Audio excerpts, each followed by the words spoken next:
Sebuah kisah nyata seorang Reina. Pengendalian emosi. Hai, nama saya Reina. Saya adalah seorang mahasiswa di salah satu universitas di kota Medan.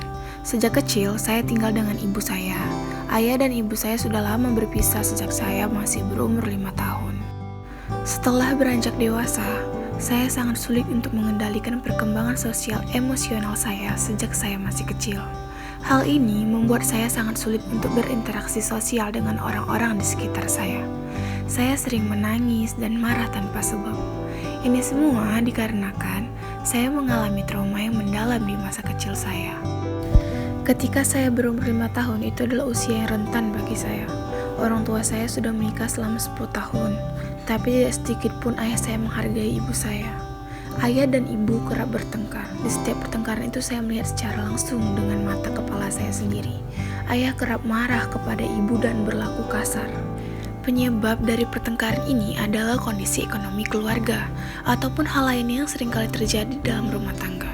Ayah sering memukuli, membentak, bahkan sering menampar saya. Hal ini tidak sekali dua kali dilakukan oleh ayah. Setiap hari kerja ayah hanyalah mabuk-mabukan, bermain judi, dan ketika pulang ke rumah ayah terus-terusan marah kepada kami berdua. Kejadian itu membuat saya mengalami trauma dan banyak dampak negatif yang mengganggu kesehatan mental saya.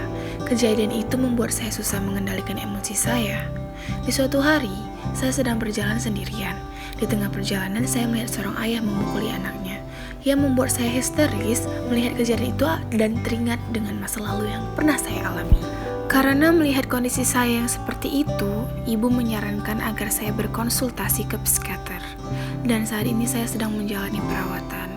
Saya merasa nyaman bisa berbagi cerita tentang apa yang saya rasakan kepada dokter tersebut.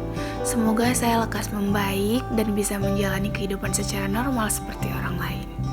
Kepada orang tua, jangan sekali-kali bertengkar di hadapan anak. Dan jangan pernah melakukan kekerasan seperti membentak dan memukul anak dengan cara sengaja dan anarkis. Stop kekerasan pada anak dan keluarga dan dukung perkembangan sosial emosional anak.